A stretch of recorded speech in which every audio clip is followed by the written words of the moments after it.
Hello and welcome to Welcome Home Radio. The waters in the mortgage industry can be pretty muddy, whether it's investing, leasing, renting, home insurance, or myths and misconceptions. Welcome Home Radio has the answers for you, the consumer. And now, to help you make the right home buying decision for you and your family, here are your hosts. And welcome to Welcome Home Radio, March 23rd, where real estate, lending, and learning come together. We are so excited to be here. I'm excited about our show today because it's a topic that is evidently creeping into our market here in Texas. It's pretty dominant in California and some other places. But I first want to welcome, of course, our sponsor, our guest, Kristian Ford, Goosehead Insurance. Thank you so much for being here. Happy to be here. Thanks for having me on. Oh, we thank you for your sponsorship, Kristian. Why don't you tell the folks exactly how to get in contact with you and what you guys do real quick? Yeah, so we are the largest independent agency in the nation. So for everybody else, that means we shop about 40 A-rated carriers on the market. So you don't have to fit a square peg in a round hole to find good coverage at a good price. Getting in touch with us, you can go to Goosehead's website. My number's 214-838-5482. Or my cell phone's there as well. So just give me a shout anytime you need me. I'm happy to help. Hey, so thank you again for being here. Today, we are talking about the good, the bad, the ugly of solar power, solar panels, the pros and cons. I got to tell you, the reason for the show was I was sitting with one of my clients in their home, and he asked me to hang around because he had a visitor coming. I did not know what was going on, but all of a sudden in walks this young man prepared to sell him a solar panel system, and went through his sales pitch, did not know I was listening or involved. And the questions that came out of my mind, my asking, the challenges that, how does the appraisal work out? How does it matter if you lease or own it? All of these things started coming out. So we want to talk about this. First off, of course, I've got my co-host here, Tom. Thank you for being here. How was Hawaii? I wish you could tell us because we're pre-recording this, but I hope you had a great trip. It was great. You can see I kind of got a little suntan like Alan's got, that type of thing. Yeah, I see. Nice and I went to a baseball game. Is that what that's from? Yeah. Okay. And we went whale watching. That was fun. That was really cool. And of course, got to the Arizona Memorial, which is staggering. Amen. That's what I wanted to hear, Tom. I was going to see what kind of patriot you were. Good job. My dad was stationed there in World War II. Flew out of there to go to the was actually one of the first cargo planes to land in Japan after they surrendered.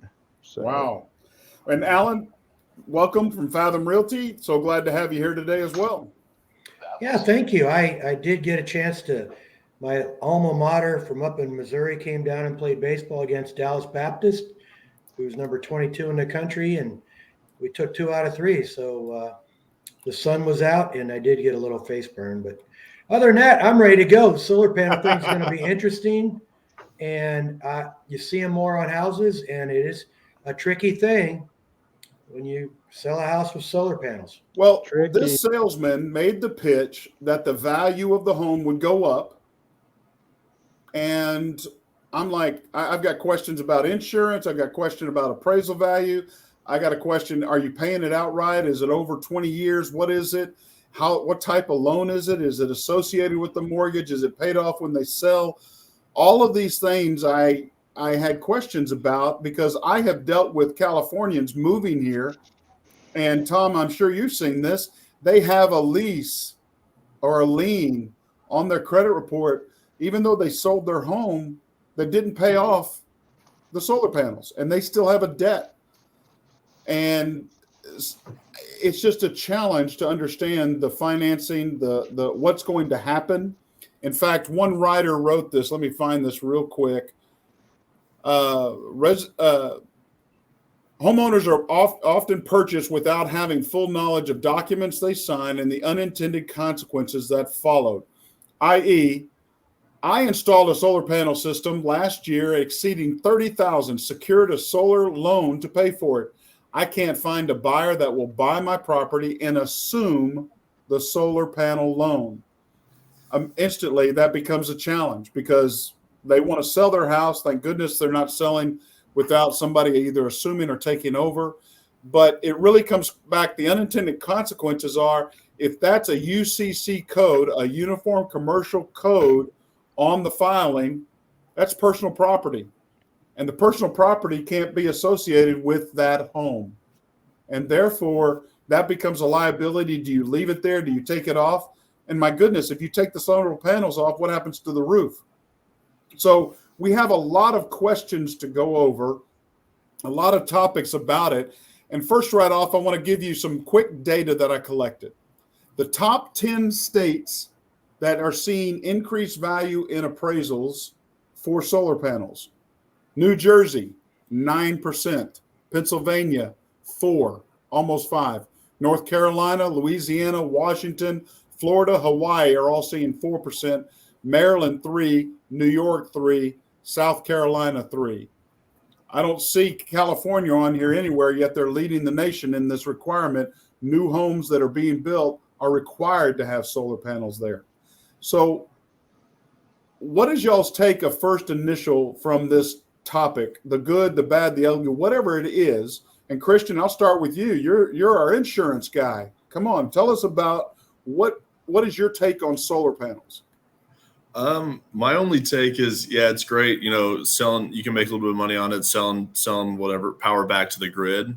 I can't fathom a world where I would say, oh my gosh, I would pick this home over that home because it has solar panels on it. That's my one thing. They're saying, can you get a class 4 certificate, which is hail resistant certificate for having solar panels? So far, that's been a big no. So it doesn't really help you out with insurance when it comes to, does this? Wait. I'm sorry. I got to interrupt you. Did you just tell me that in the hail state of Texas, having solar panels, the insurance doesn't cover if we have hailstorms? It does cover it. It'll cover it. You have to list them specifically on the home, but it doesn't give you what they call a class 4 certificate, like discount, because it's hail resistant, right? Like I have a 50-year roof. Right. Exactly. Yep. It's still your shingle roof underneath that. And the insurance company isn't going to give you a discount because you have stuff. Well, I guess there's one carrier that actually will, but the rest of them, I haven't seen anything good out of it. So I do want to let our listeners know I invited the solar panel company to come on. They had every intention, they said, and then suddenly this morning they canceled. So I don't know why. I'm not trying to speculate on that, but we're going to continue to talk about the show, and hopefully maybe we can have a follow-up time or something. But again, I find it very interesting where solar panels are required. We're not seeing an increase in value in homes in California greater than 2.2%. I mean, so I'm trying to see the benefit. You can't, sometimes you can't sell.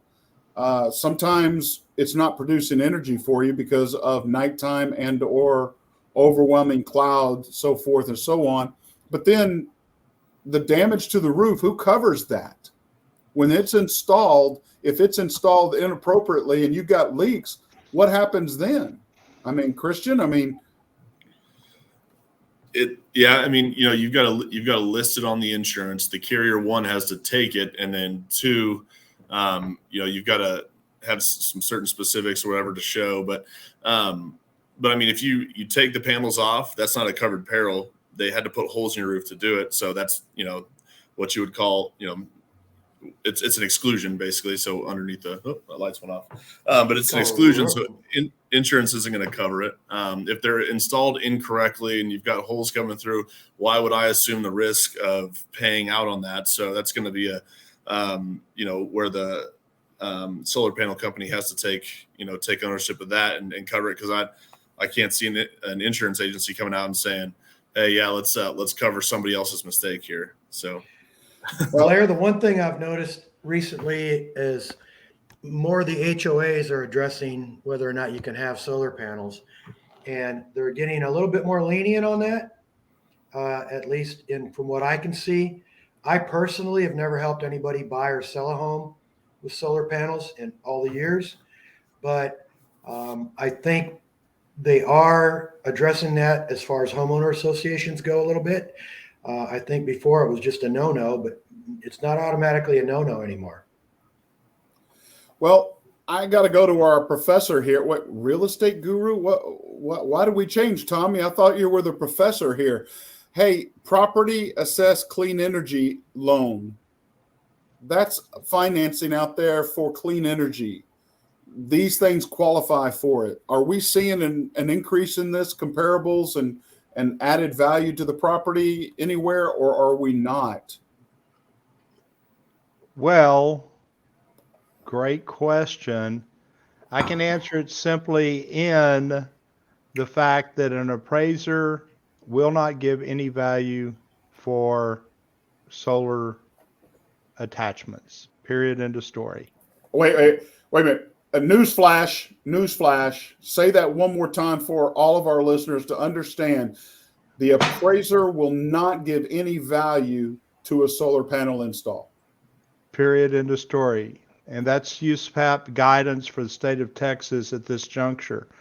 The reason is they are, just as our astute insurance buddy has just commented, they are separate. How they are held is separate property. How they are exchanged, sold later is separate property. They're not considered attachments as far as the property is concerned. So there's no intrinsic value for it. Now, are there incentives out there that are governmental incentives like there were for first-time home buyers and different elements that we've used as far as energy packages and, installing the right amount of window pane coverage and there is a government break as far as tax break, but there's no intrinsic value from the standpoint of an appraiser looking at those being placed on a house. And that's straight from the horse's mouth. So straight from the horse's mouth. That is huge. And Kristian, I've just got to tell you, the person I was sitting at was Mr. Michaeloni, and he's the one that should be contacting. So if you want to proactively call him and tell him your concerns as well as what you just heard, I will do the same. Guys, that's huge. I did not know that because I looked up what the appraiser would consider, especially if it's financed as personal property. And that's where the majority of the market is. They're getting financed as personal property, not as a part of the home. Therefore, the appraiser can't put it as a value. Exactly. So it's just a value in the eye of the beholder, hence why you probably see those low 2%, 3% figures as far as buying a house with them on it. Well, I mean, my goodness, I feel like we ought to be closing up the show right now. There you go. Sorry, I should have saved that to the very end. No. I mean, we'll have a test at the end of the show for everyone. Do we have any numbers on the Tesla roof? I don't know that. Not enough installed probably yet to actually create those that data point. But with all the advertising, marketing, and money behind this, it's not going to go away. Consumers are being hit every day on television, radio, social media, and it is not going to go away anytime soon. So I think shows like this are really important to try to get the facts out there. And there's no more important fact than what Tom was talking about as far as the law goes on this, lending-wise and stuff. And then, Kristian here talking about what will the insurance people cover and what won't they cover. And I think the sales pitch that I've seen so far is, oh my gosh, it's worth it. You're going to sell back to the electric companies, and how would you like to have a negative $26 or whatever? Well, they don't tell you the $40,000 it's going to cost or the financing involved or that.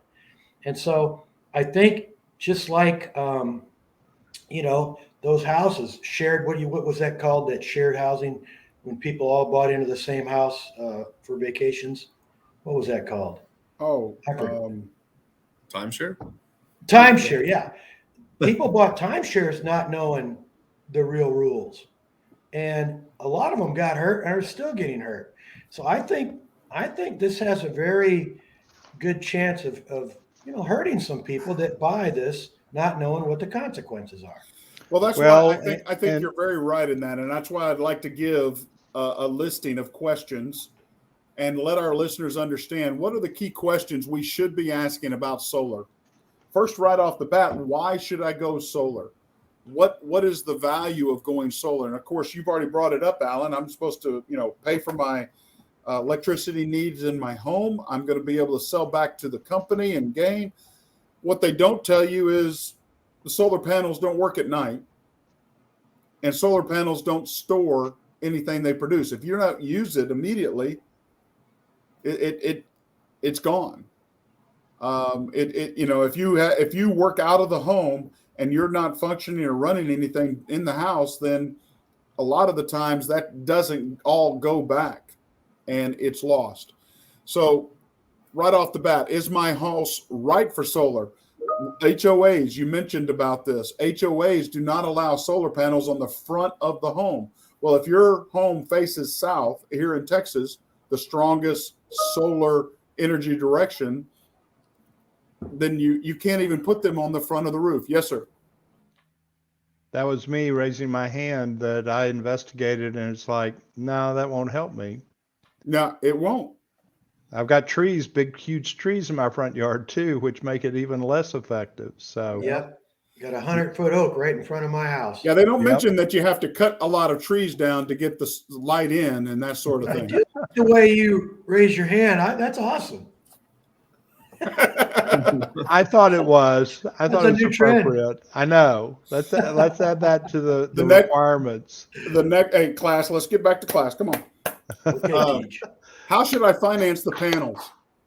How should they be financed? Whether they're personally financed, whether they're associated with a HELOC, or, because this is not cheap. As Alan put it, they're $30,000, $40,000, $50,000, and they're normally a 20-year mortgage or 20-year personal loan, 20-year whatever. If you're 28 years old, you might live long enough to actually get enough money back if you live to 90 to pay for that. What's the average, people are staying in homes nowadays too, though, with, you got to put them on their finance and figure it out from there. How does that affect you in the long run? You always think that you're going to move. Alan can give us data on first-time home buyers are 3 to 7 years. Is that right, Alan? Yeah, it's still in there. Mm-hmm. And what about second home? They're not like us permanent people where we're going to. That average has increased over the last 5 years, so you know. And the COVID thing has added to that too.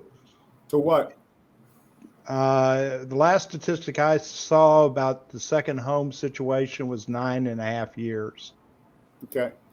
So again, you're going to have to worry about how are you going to get rid of this debt, whether you pay it off personally, whether you pay it all up front, whether you, they say assumption is taking place in California. Well, assumptions doesn't clear your credit report. I've dealt with that 4 or 5 times already from Californians moving to Texas. Yeah, but the $1.5 million you made on your 1,100 square foot home, you might as well go ahead and pay off that $40,000 obligation. Amen. And buyers out there should understand that should be part of their contract, requiring them to do so in order to avoid all this challenge that we're running into. And the next big question we ought to be considering, and this is why Kristian is here, does insurance impacted by on the roof or overall cost, does it disrupt the policy? Because how many times do you do something like this and you never even think about contacting your insurance guy or gal and saying, what's my cost now? Because is it going to increase the policy? Is it going to, decrease the policy? What's it going to do, Kristian? I know of one carrier that will give you a discount for it. I don't know of any others that will, but yeah, you've got to come on with the exact count, of panels that you got. You've got to add it to the replacement cost estimator. It generally falls under for the most part, I believe it falls under attached structure. So under the dwelling, the overall dwelling itself, it falls under that. So you've got to increase that a little bit. So I mean, yeah, it's gonna increase now. Now, is it a drastic increase? I don't believe so. But you've also got to make sure that it's a carrier that will take that kind of risk as well. So just because you're getting solar panels, risk. Yeah, exactly. You can't assume that the carrier is going to accept that risk on the house.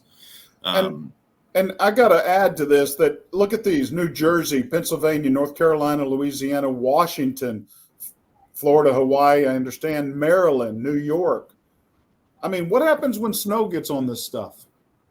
Does it freeze? Is it effective? Does it have to be you have to climb up on the roof and clean it off, or you wait till it melts? No, they all make drinkable water now, and it comes right out of your sink faucet. So really, it's just another way to lessen your footprint in life. Wow. Yeah. Who needs and a well? Sarcasm is still here and alive and well today. Darn right. So I forgot to do this though. So the challenge here, I think, right now it doesn't look good for solar panel companies here in Texas. I mean, it just doesn't fit the bill. But now, are there any drawbacks that we can conclude? Are there any drawbacks that we can announce through any professionals? And I'm sorry they're not here, but I do have to at least give some of the things that I asked the question for. First off, does it reduce power output on cloudy weather days? Yes, it does. Nobody can spin it any other way. Nighttime, it doesn't work. Cloudy and so forth, it doesn't maximize. Now, UV light still comes through, but the bottom line, it reduces. Zero output at night. Zero. Solar panels, as I said earlier, can't store electricity. There's nothing storing somewhere like you could store it and use it later. Now, Tesla, if they can come up with something like that, might be a good winner there. If you're storing it up and have 2 or 3 days worth of electricity in your house, kind of good. Solar energy is direct current. It needs converting. Now, I'm not an electrical engineer. I have no idea if anybody on here is, but it has to convert for AC appliances. I don't know what that entails. It sounds like an extra gadget on your home. Is that anybody else have an insight? And I think we're getting really technical, and it's all good. But I think when somebody's in selling solar panels in Texas, the first thing out of somebody's mouth is going to be kind of like what Kristian says. The hail. My gosh, the hail beats up roof. I mean, I have the class 4 thing that he was talking about. I got a 50-year roof. I don't know what's on it. It's rubbery, I guess, or something, but I got a heck of a discount, and I still get it every time I renew. But hail can just destroy this so quickly, and I can't imagine spending $40,000 on panels on my roof. I don't know why any insurance company would give a discount. I would charge a premium. I mean, those things are expensive, and they're going to get destroyed in Texas. It just, what the roofs last 4 to 8 years around here. We get a new roof. It's the way it is. And that means if you get a new roof, those solar panels have to come off, be reinstalled after the roof was put on. All that's going to cost somebody. And I'll guarantee you 85, 90% of the roofers have no clue how to do that, which means you got to get another contractor. I don't see any value of, personally, I'm with Kristian. I would not, that wouldn't make me buy a house. And I go into a lot of houses, and I'm telling you, there's a lot more negatives, in my opinion, on solar panels than any positives I can come up with. I do understand people that want to lessen their footprint on energy, and, their heart's right in their particular way of thinking. But when you also, I did a little research on what it takes to get training for this. It's not a whole lot to be a solar seller. They have online training. You do it on the weekend, and you get enough to go out and talk to somebody. There's a piece of paper right here I dug out. So I just don't see how you can go into a house and say, listen, it really only hails twice a year, and most time it's small. It's like, okay, let's put glass or whatever that stuff is up there. I don't know what it is, but I can't imagine it won't break with hail.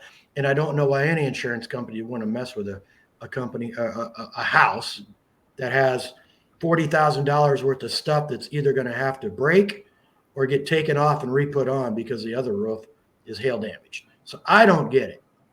Kristian, have you had a claim and or an issue with somebody's home with solar panels yet? I haven't yet. No.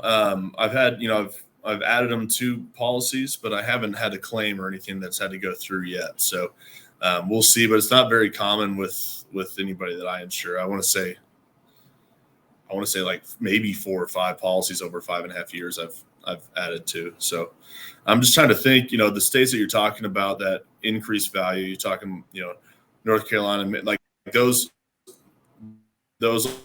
all those states, they have roofs that last 20, 25, 30 years, so like maybe that's not such a big issue either. So, most carriers I take a look at here in Texas will insure your roof, up to 15 years old, full replacement costs.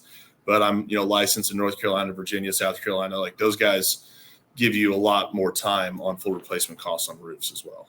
Hey, does that change on a class 4? The hail. Does that change on a class 4 roof? Yes and no. It depends. Yeah, it depends. But I mean, it's basically grandfathered in. Like it doesn't switch over at 15 years most of the time. So you get full replacement costs. But if you try to go to a new carrier, you got a 25-year-old roof with it's class 4 or not, they're going to say, hey, this is actual cash value a lot of the time. That's cool.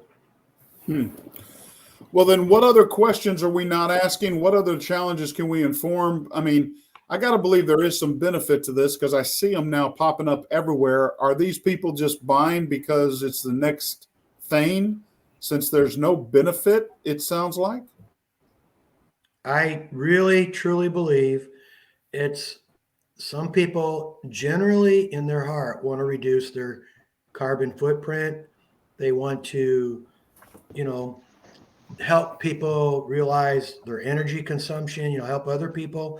I think a lot of them do it for the right reasons, but I think, and if you can afford it and, you pay cash for $30,000, then it doesn't matter. But I really think that in Texas, you should ask, how long have you been doing solar panels? Can you give me the history of your current clients? What kind of money are they making? How long is it taking me to recover my investment? How long does it take the roof to be replaced if there's solar panels on it? Do you come out and do you do the replacement? Does a roofing company do it? I would ask all those questions. And I think those all have to be asked before you would. I mean, it's your roof. It's what keeps you protected day in and day out. There's no more important part of your house. Agreed. Tom, say that one more time for our listeners, because I think, we've kind of gone down this path. And what do you want me to say? That I'm the best that's ever existed? Well, you can say that as well. There we go. But would you please remind that in Texas, what code does not allow for the valuation of solar panels on a home? It's not a code. It's under the USPAP's training requirements that a person that's getting any of the type of solar generating, as we've been talking about these solar panels on their roofs, add no additional value to the house. And that's easy to understand because they're not part of the house. They're separate property. Okay. I think that's a key point, what Tom just said. I agree. It's not part of the house. That's a hard thing when you hook up to your roof. It's part of the house if you're a person. You would think. It is too part of the house. And if I leave this house, it stays here. And the next people got to deal with it, not me anymore. And that's just not the case. But see, that's the selling point that these people are selling, is that it increases value of the home and it is a part of the house. And so I'm so glad we were able to discuss this, make this a topic I want to thank Kristian. I know he's having a connection problem, but guys, I think we have taken this and hopefully really educated people here in Texas what the value is and what questions to be asking. Do you mind if I throw one more thing on top of this? I'm not going to pile drive, getting solar situations. I think Alan's point as to somebody wanting to help their future generations and the families that are out there that think of their kids and what are we leaving behind for our kids? Are we leaving a better earth? I think that in their hearts, that's the correct idea. But I also want to point out that there are legislative powers to be, and I wanted to bring this up a little bit earlier, but ERCOT and working with the PUC, they're trying to get it to where the extra monies that are generated from this are no longer credited to you. In other words, the only thing that you would get is the discount for, the credit for the power that you're generating that you would use. There's not going to be, and this is legislatively speaking, what our wonderful old governor wants to see happen is that money that's being generated goes to the power companies instead of back to the consumers. So I want to make some awareness on that. If somebody's going to get these, you need to be active legislatively speaking to not let this happen with regards to what PUC and ERCOT want to see happen in the future. But that's just a warning I throw out there. Okay. And that's a great warning. I mean, there's one more reason. How do I pay for this? It's like, it's just unbelievable how. And again, I commend people that are looking to do this and at least investigating it, like Michael Oney. Sure. Their heart's in the right place. They are. But ask those questions. Ask the questions we shared. Guys, I thank you so much. Kristian, I thank you for being here. I'm Blair Thomas. And I think I'm Tom Holm, but I'm checking. Just a second. Yep, it's me. Hey, there's Kristian. Say goodbye, Kristian. Say goodbye, Kristian. Goodbye. I'm Alan Pace. God Thanks bless. for joining us. Thank you so much. Y'all take care.